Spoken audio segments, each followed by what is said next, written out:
Well, that's probably a good time to get into the changes for the Blues next year. So, Scott, you wrote an article about this on zerotackle.com. So, what did we make there? I did. Well, the bottom line is, as Lee just pointed out, the Blues have lost 3 of the last 4 and 4 of the last 6. In an era where really the Blues should be dominating, they have a far better talent base to pick from right now, and it's just not happening. And so the way I see it is there needs to be big changes next year, whether Laurie Daly is the coach or not. And so the team I put together, I'm going to read it straight off my second screen here, and then Lee and Darren, you guys feel free to debate. Fullback, I've got Ryan Pappenhausen.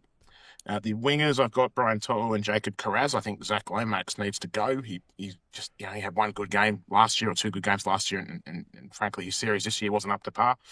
Stephen Crichton and Latrell Mitchell, I think they survive as the centres, but you could easily bring Bradman Best into the mix there. The halves, this is the big one. I've got Isaiah Katoa at 5'8" and Mitchell Moses at halfback. Nathan Cleary has a losing record in State of Origin. His time, at least for now, is done. Props, Payne Haas, Mitch Barnett returns from injury. I think the Blues really missed him in game 2 and 3 this year. Reece Robson at hooker. Angus Crichton survives in the second row. I've got Liam Martin being dropped. Hudson Young comes into the starting side. I thought he was solid enough this year and probably deserves a crack starting.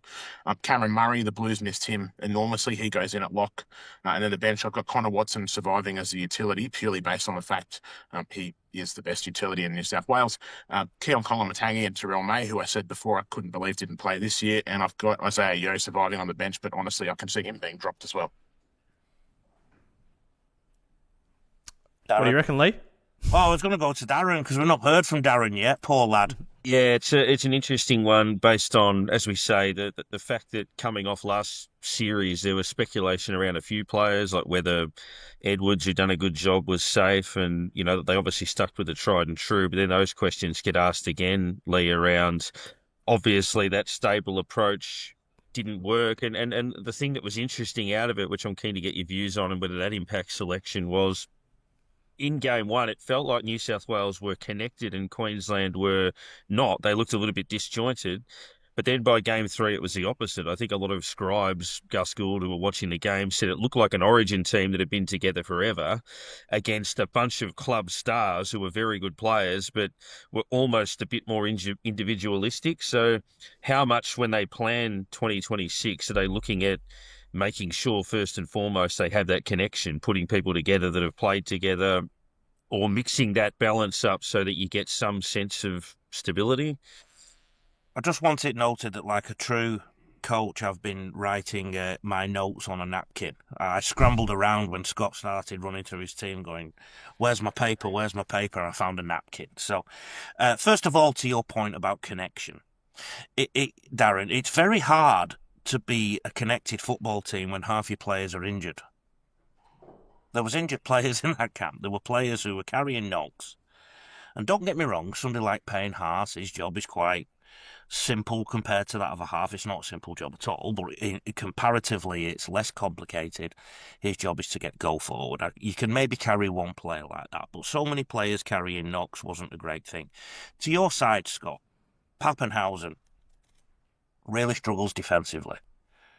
So the great fullbacks historically have also been good on the defensive side of the football, organising the defensive line and be the last-ditch tackle, etc. I still think right now, as we speak, the best fullback in New South Wales was not picked. So look, Pap will bring lots in attack. Defence is a problem, though. You mentioned Bradman Best in the centres. Certainly think that that's an option. Also, there's a fellow called Katoni Staggs, who's very important up at Brisbane Broncos, who I still think something has to offer. So their depth there is quite good.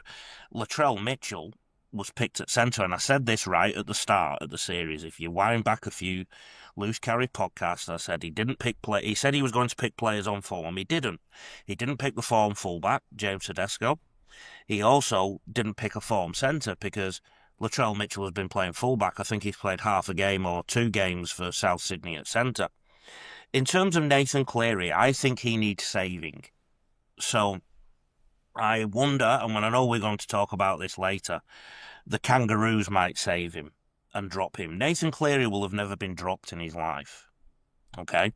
So one of the things that will be going around his head is that that day will be coming at some point, that tough conversation. Now, I genuinely believe, I don't know Nathan Cleary. He was at Penrith after I was at Penrith. But I can tell when a player walks around with their head down. And he's walking around with his head down in a Blues jumper. He doesn't look himself, and he plays confused, and he plays like he's not in a good headspace. In terms of hooker and the utility role, Connor Watson actually causes the structure of New South Wales to go a little bit haywire. So I agree with you in terms of his utility value, Scott. I can't argue with that. However, there was a definite difference in the direction the team had when Reece Robson came off versus when Connor Watson came on. And if you think about the hooker, they're the first person that touches the ball. So they're the ultimate director in terms of direction. I still think that New South Wales have been at their best when they've had a two-hooker combination, and the second one has been a player like Api Karasa. Now, that option might be Braley at Cronulla now, okay? But I definitely think New South Wales need to do something there. So look, all I think we're doing, Scott, is talking about the whys and wherefores. In terms of Cleary, yes, Katoa would be an option.